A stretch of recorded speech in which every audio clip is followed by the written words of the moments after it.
relates to the reactivation of the sinking fund and honoring of Ghana's obligations to bondholders. 2 days ago, I issued a statement in which I conveyed news of a directive from President Mahama to the Ministry of Finance to take steps to settle maturing coupons of Ghanaian bondholders who suffered drastic haircuts under the domestic debt exchange program. So on Tuesday, 17th February, Monday, 17th February, I beg your pardon, an amount of 6 billion Ghana cedis or so was paid to these bondholders.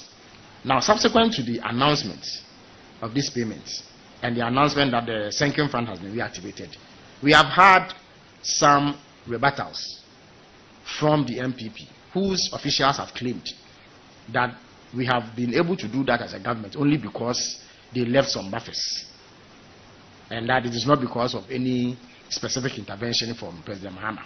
I wish to place on record that this narrative is untrue. For officials of the former government to be able to say that these payments and honoring of these obligations have been the outcome of work that they did, they need to point specifically where those buffers were located.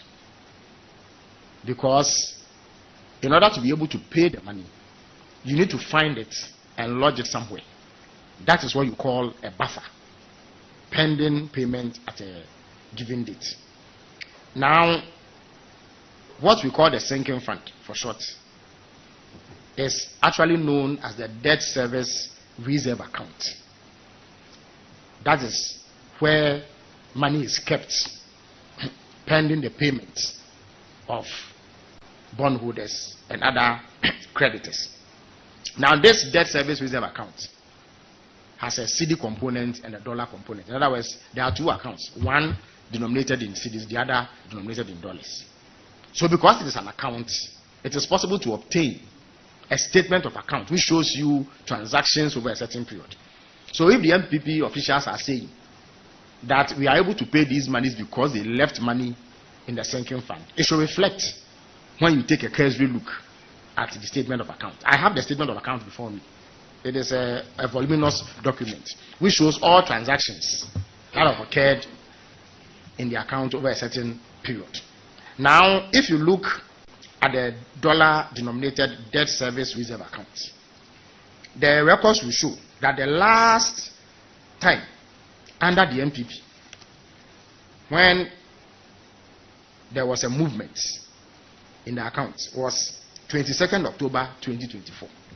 That was the last time that any money came in or left that account before the NPP left power. Now, if you check the balance in the account as of 22nd October 2024, it was $64,387. $64,387.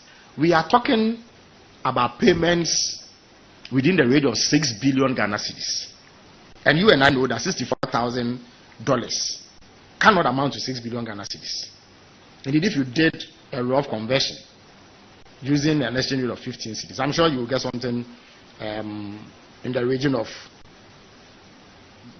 about 800,000 Ghana cedis or so, if I'm not mistaken, or a little over 1 million Ghana cedis, if my mathematics is right. Now, on 31st January 2025, and everybody knows that on 31st January 2025, it was the NDC government that was in power, not so.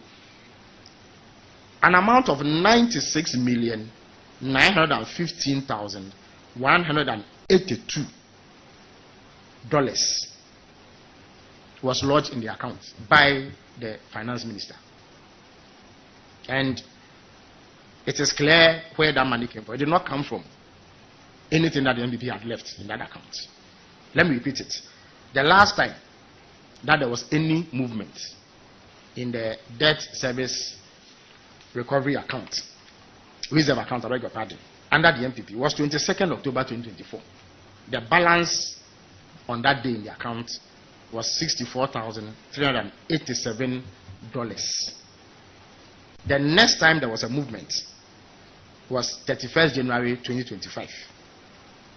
and a transfer of $96,915,182 was made into the account in order to ensure that we are able to meet the obligation that arose on 18 February 2025. That is the payment of maturing coupons to bondholders. Now, if you look at the CD denominated debt service reserve account, you will find also that when the NDC took over on 7 January 2025, the last time that anything had happened in our account before the NPP left was 2nd January 2025. 2nd January 2025. The amount of money in the account on that date, 2nd January 2025, was 155,463,435 Ghana cedis. 155,463,435 Ghana cedis. Bear in mind that we are talking about payments in excess of 6 billion Ghana cedis. In addition to that, another 9 billion Ghana cedis is actually sitting in the fund as we speak to pay for maturing coupons in July and August.